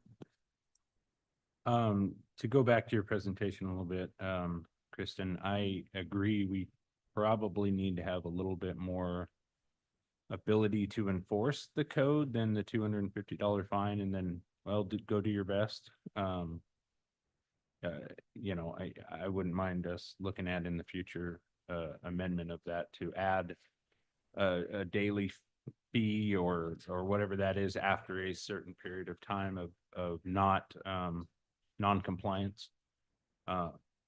Similar as we would look at our parking structure fees, I guess. But as we spoke before, privately, yeah, I agree with Shane on that. I would love to see our code enforcer bury himself to the eyeballs with work to the point where we're forced to look at adding additional employees or looking at making the system more efficient and passing off some of those other things to somebody who might be able to do that. But yeah, unfortunately, a complaint-driven system is, I don't think, optimum in this environment for that, but that's all I have.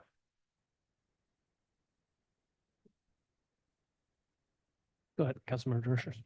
Sorry, little historical reference here. When I was a kid, growing up in Battleground, there was a guy named Frank that drove around in his code enforcement truck.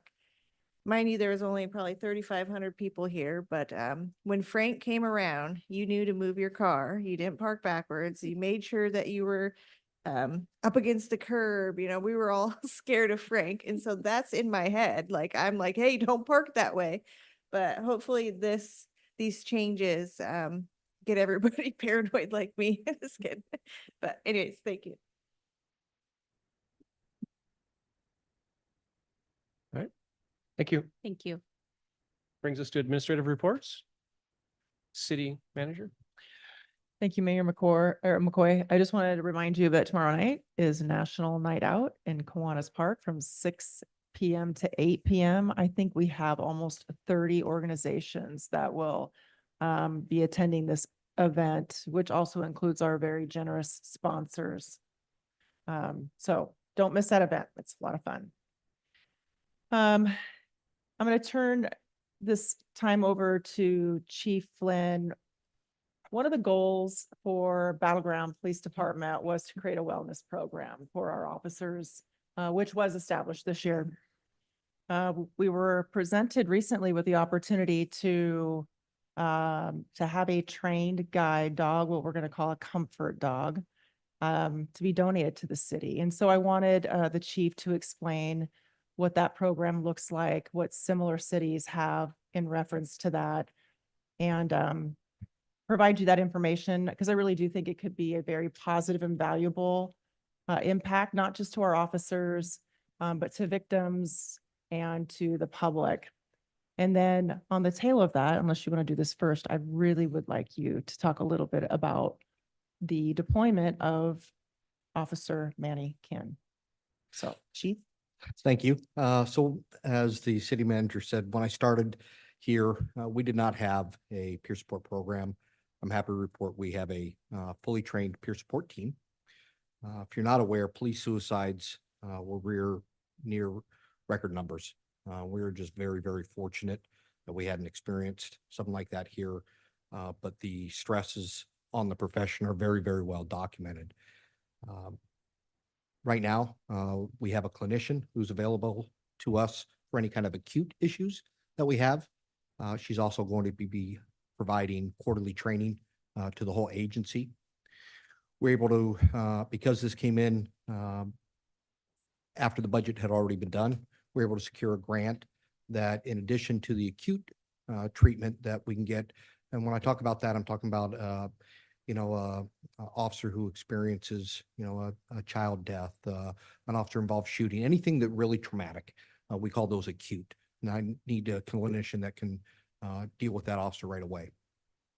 So in addition to that, we are also through the grant able to get funding that every single police employee is now budgeted for a wellness visit with the clinician once a year. Just for scheduling purposes, I put it in their birth month.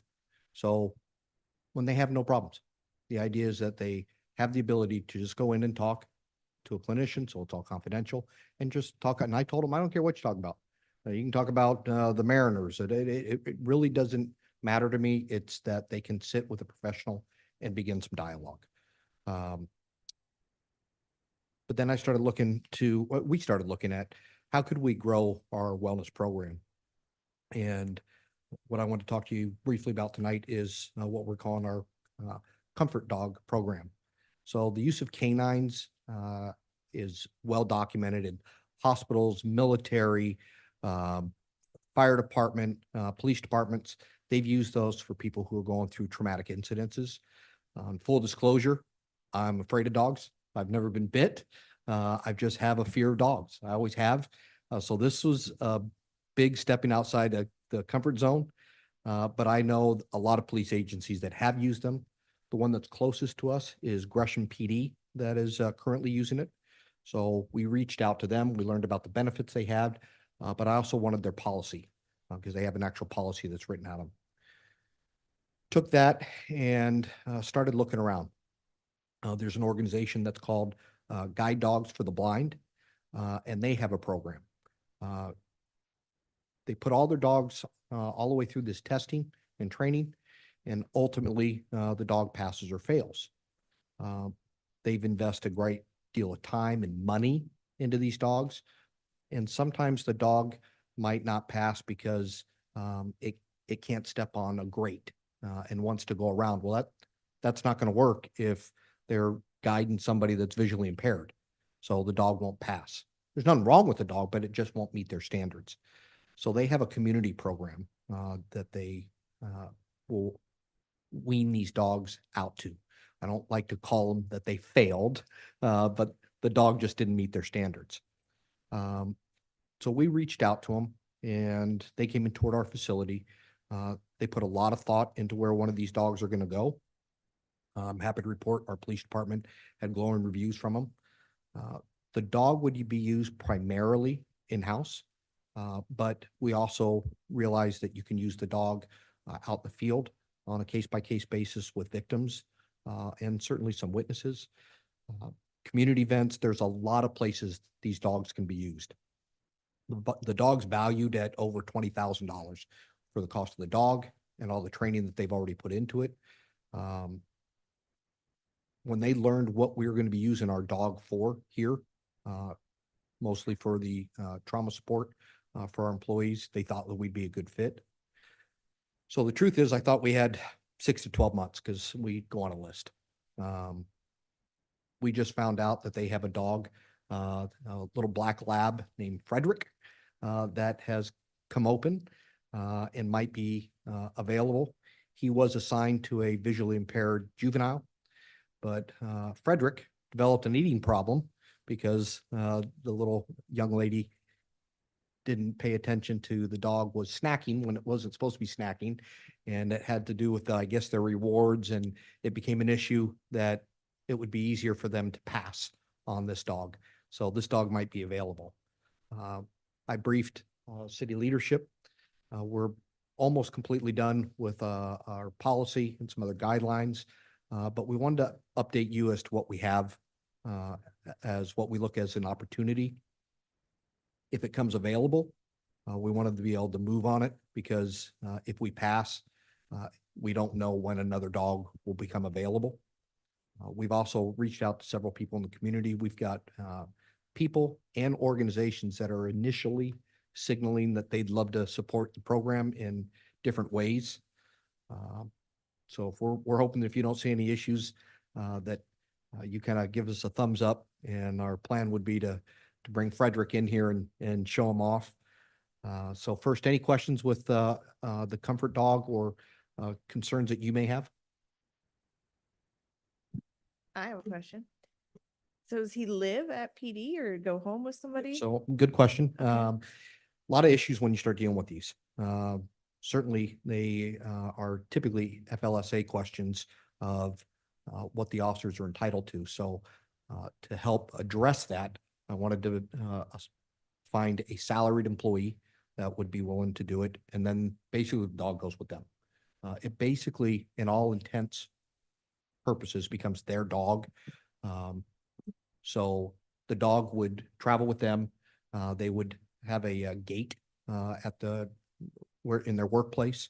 The only big investment that we would have that they said is really not a want, it's more of a need, is a trigger on the vehicle. So if it became too hot, it automatically alarms and it drops the windows, because you don't want the dog to suffer. And we want to make sure that everything we're putting in place is thoughtful to make sure that the dog's in good place. But certainly we'd have a kennel set up for when the officer goes on vacation. However, I've also learned there's plenty of people here that would volunteer to take the dog. Like I said, the dog comes fully trained. Yeah, I'm wondering if you're gonna get over your fear of dogs and take this on. That's going to be a bigger challenge.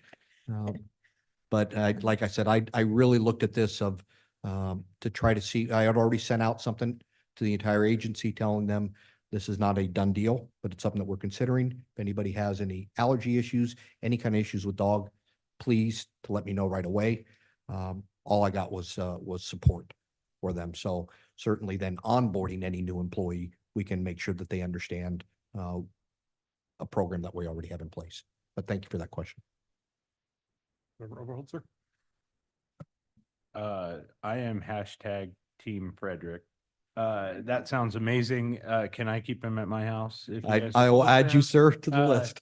If there are allergies, I know Frederick we got kind of lucky having him available, but I have a golden doodle if anybody needs to borrow him. His name's Boaz and he loves everybody too. And he's hypoallergenic. So yeah, I think that's amazing as far as helping the officers.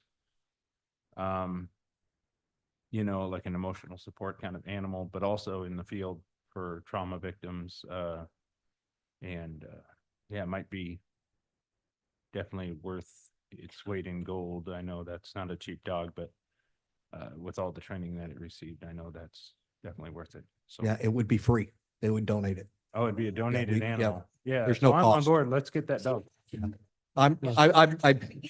Now there are obviously the ongoing costs, food, maintenance, but we've already got one veterinarian that said I would be happy to look at the dog. So that's all initial.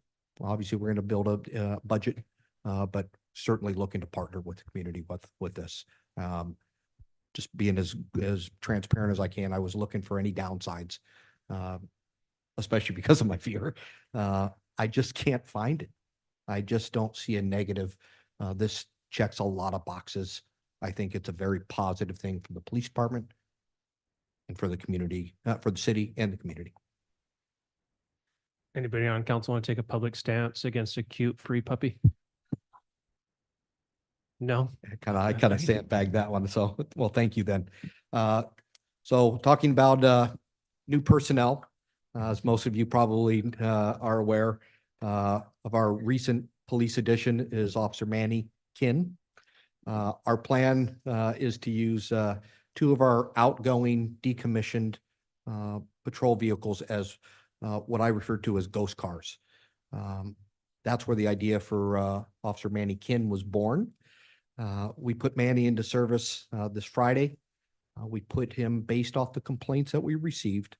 I had a lot of speeding complaints on 502 near Jack in the Box. So on Friday, rather than just put a car out, we put a mannequin so it would appear at least occupied. But we did also put signs on both sides of the car that if somebody was to come up and said, hey, he's not real, you don't have to knock on the window, please, this is how you would get a hold of us.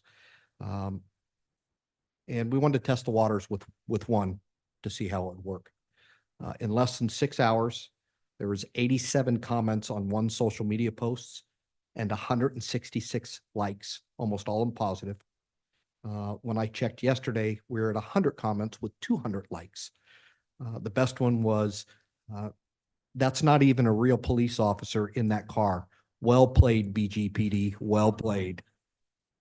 So our plan is to use him and his planned upcoming partner in areas where we have traffic-related issues. Certainly the one that they spoke about tonight would be another one we could add to the list. I can tell you not only from the social media comments that we got, but also the number of brake lights that I witnessed out there. I can tell you it is making an impact. Right now, we're only using it on day shift.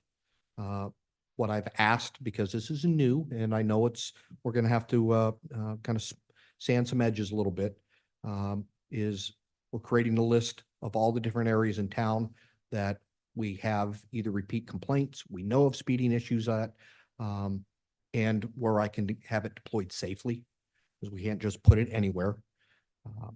But it's not just going to be in traffic.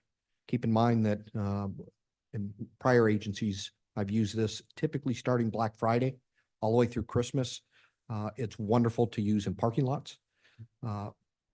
Our plan is to work with our PW team to see how I can get lighting to the car, because I'm not putting it out on after dark right now until I can find a way that we can make sure that we have power to it and we can light it up and it stays safe. Mike from PW has some ideas. They're very ambitious, and I'm anxious to sit with them. So our plan is, like I said, to augment these locations. I only want it out for one shift. I think if you leave it, it loses its effectiveness. But also that when it's not there, sometimes we have a real officer that's sitting there, because that can add to our enforcement plan as well. But we're certainly open to any suggestions. So it's new. One of the things that we wanted to make sure that that we wanted to gain the community support as well. That for the officers, I told them up front, I know some of you might think this is silly or immature, but it is a force multiplier. Just witnessing what had occurred on Friday, I can tell you that there were some people that I didn't realize the back end of their car could get up so high when they would slam on the brakes. Anybody that's driven to Portland Airport, I think, has all felt the same thing when you saw that car. And you did the uh-oh. So exactly. So certainly any suggestions, please send them to me. We literally this afternoon started circulating a list of, let's have all these locations already identified so we can deploy the cars. We do only have finite resources, so we want to make sure that we're using them as effectively as we can. But the truth is, it takes 5 minutes to get the car out, another 5 minutes to get Manny all set up, and then he sits, and he's very cost effective. So any questions or any suggestions? No. And our city manager is the one that supported us with our project. So we're going to keep working, keep growing. I'm very impressed. Thank you. Thank you. Any way we can get it out to the Onsdorf neighborhood? It's literally on my notes to add that to the rotation, because sometimes just having the presence is there. There's a lot that we can continue to explore with it. But it will truly just be another tool to use. Thank you. I think Officer Kin needs some sunglasses, but other than that, that concludes my report, Mayor McCoy.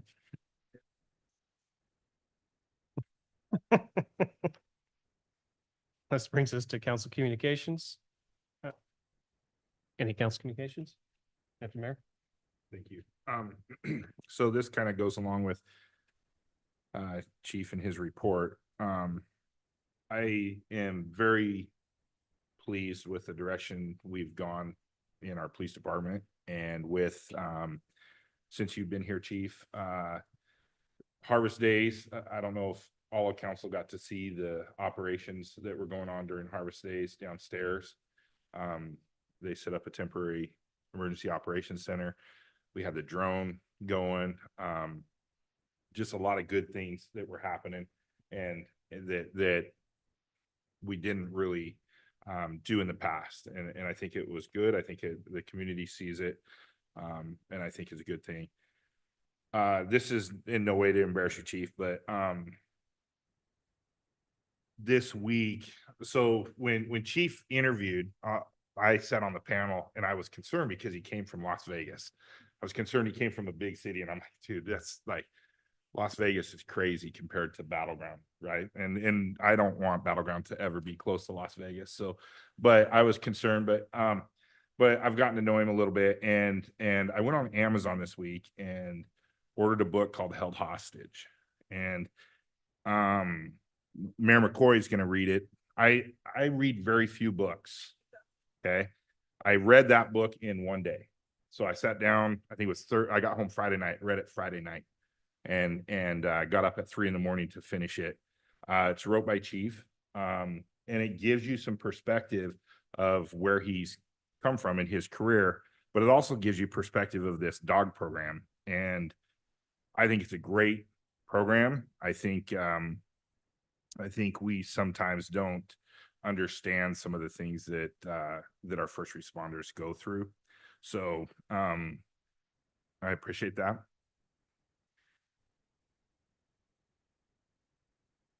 Sorry.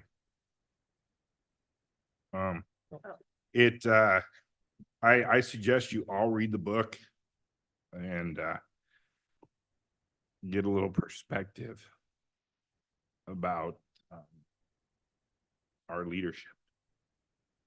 And I think it would be good for our police officers to read that book and get perspective about our leadership. A little bit choking up.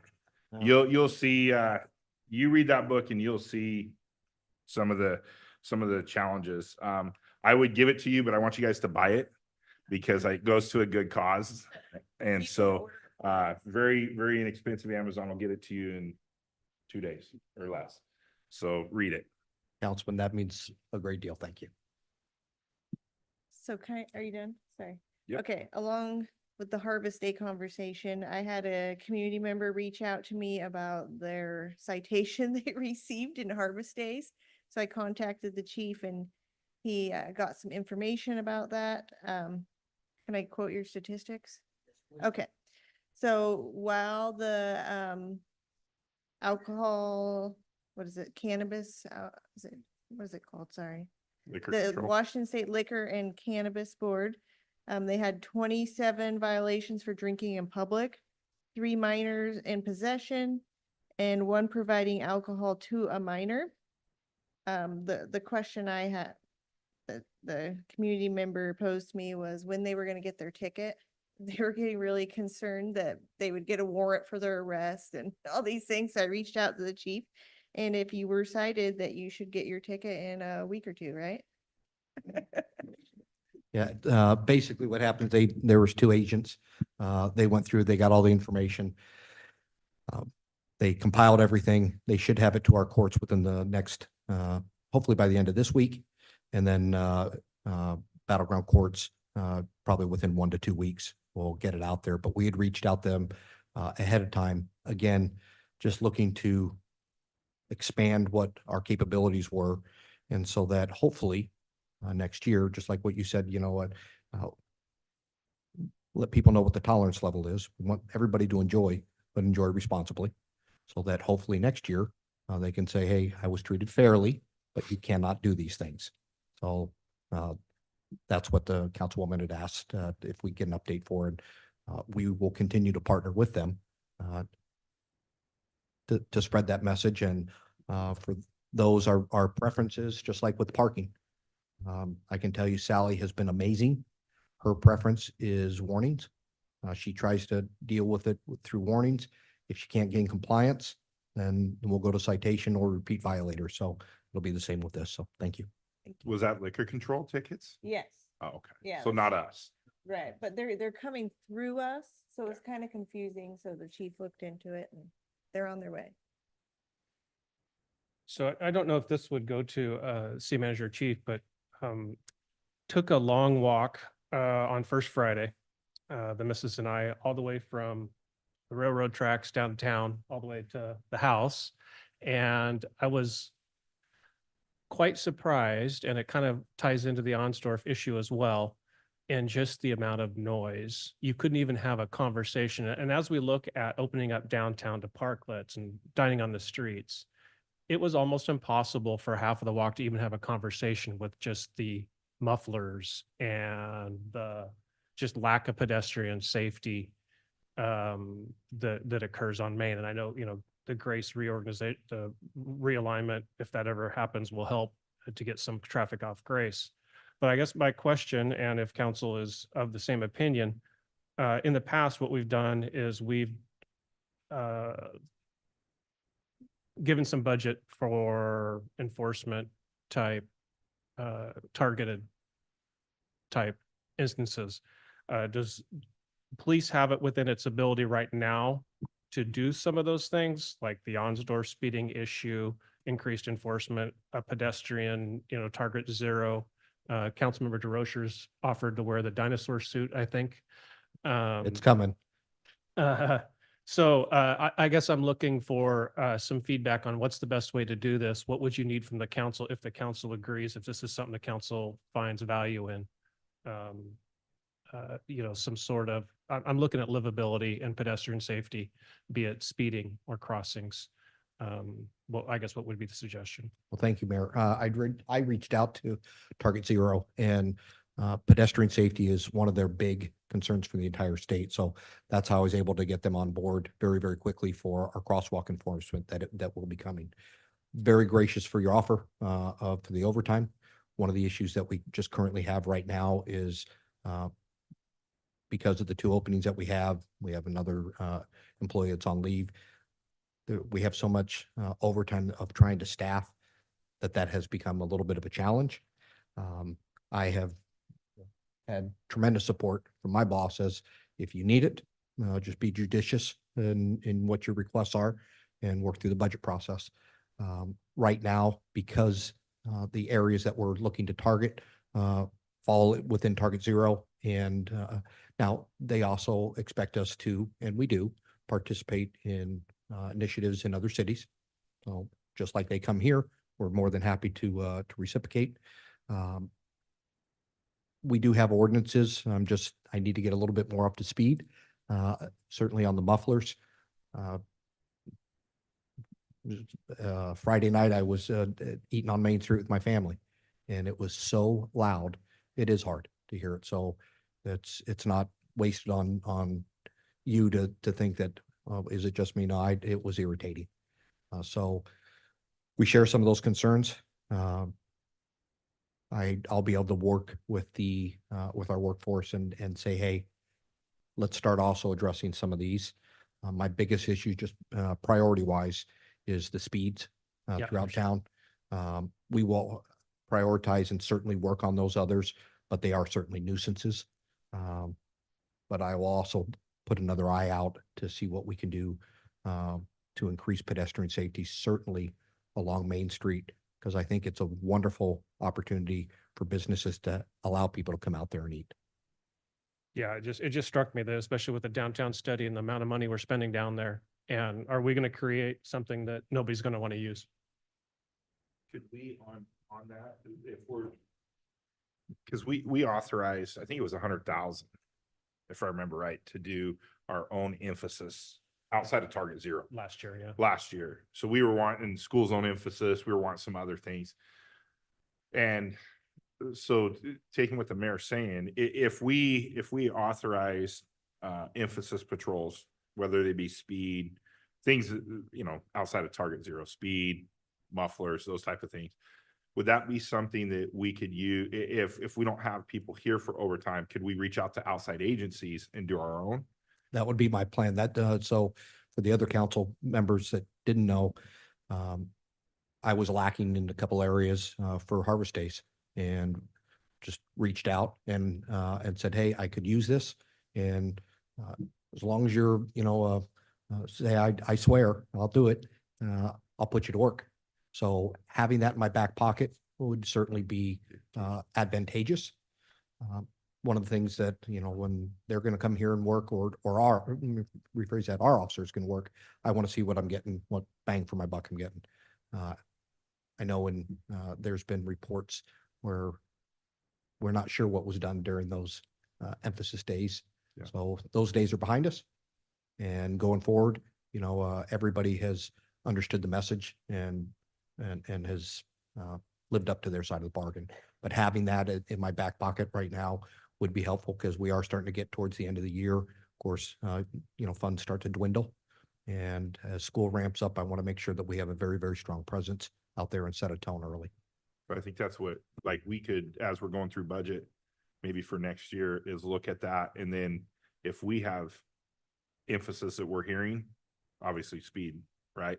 If we're hearing those things and we say, hey, we want to do, and I forget how many we did with the school zone, but we asked for, and we didn't use it all. We asked for quite a bit and we didn't use it all. But if we ask for it and say, hey, can you do 5 speed emphasis this next year, or 4, 1 a quarter, and then you set it, and if our guys don't sign up for it, then we can go out to Cowlitz, to Ridgefield, whoever, the overtime's there to be paid for to do those emphasis. I think doing 1 a quarter is very, manageable. And, certainly I think it'll have its impact. Although I'd like to do more on the very front end when school goes in, just like you said, when you set that tone up front. So it's not a surprise to anybody. You need to obey the speed limits, and, you don't, there's a reminder for you. And I just want to be very clear, obviously triage this. I mean, the mufflers are not, you know, anything on the order of school safety and pedestrian and speeding. So I don't know where council is on that, but I can tell you it's one of the top 3 complaints I hear from citizens and constituents. So I don't know if anybody else feels the same way or. What's that?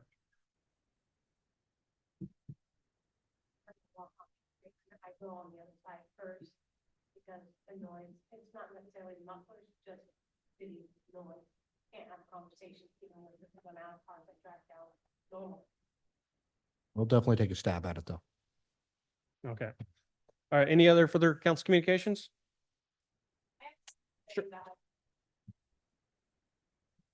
So there's been some concerns with citizens who are receiving mail about insurance for pipes and with our city logo on it. What is up with that? I mean, yeah, even I first saw that. I was like, what? I didn't hear anything about this. Am I going to have to pay, you know? And other people started bringing it too. And I'm like, why are we giving an insurance company the right to use our logo? So that's just a concern I'm bringing up at this time. Thank you. Thank you, Councilmember. In 2023, the city council was approached by a company that requested that privilege of using the city's logo on its marketing material. That privilege was granted, and they have an agreement with the city which allows them to do that. So I remember that, and I'm just like still because I don't know, maybe we weren't ready for that. I mean, maybe you guys thought about it. I do remember this is when I was running, so I wasn't on the board, but I was watching it from my home computer. And I'm just like, did we think about these concerns? Are you guys hearing the same concerns from citizens? And I'm like, is this even an option to bring this up and have this conversation about if this is still something we'd like to have? Sorry, go for it. Oh, so I think we started it in like 2021 because the former council members were here. Brian Munson was very concerned about it, using our logo. You were here? Oh, yeah, because he had to. The issue, you're right. The issue did come up previously, but the agreement was actually entered into with the city in 2023. So I just wanted to add to it that this insurance company that is doing this has to be, they're part of, is it the National Cities Alliance? The NLC, the National League of Cities, does vouch for them. There are a couple thousand cities across North America that participate in their program. So they are vetted. We're not just having anybody do it. They have permission to sell insurance to citizens in municipalities. That is Before we correct. get too far into this, let's not have a discussion off agenda, but I appreciate the concern. And I mean, if this is something that council wants to bring up, I need to recuse myself of insurance discussion. So So if this is I guess the question for council would be, is this something we want to revisit? And two, can we revisit it inside the contract date? Thank you. Yeah, so the agreement with the vendor is a 3-year contract. They're in the second year of that agreement. So they send out their mailers once a year essentially. And so we've gone through 2 rounds. So there's going to be at least one more under the term of the contract. The contract can be extended by mutual agreement by both parties. But if the city does not want to participate in that agreement past the current lifeline or the life of the contract, it's your choice. It's policy direction. Does it automatically end or is it comes before? Good question. We give them notice prior to, and I don't remember what it is. I want to say 90 days notice prior to that we no longer want to be part of the agreement. And I'm happy to give my opinion off the dais. The one thing I will mention before you get off that, if you allow me, Mayor, is that people who are contacted by them, we give them the option if you want to opt out, essentially. The first round, we had, I'll say roughly 20 to 25 people that expressed the desire to opt out. We've had more in the second round. It's probably up around 40 to 45. When we do receive those, we receive them online and they come right to me. I keep a list myself, a spreadsheet that we share with the vendor. So that way, if you're Joe Blow and you don't want to be contacted, you're on the list.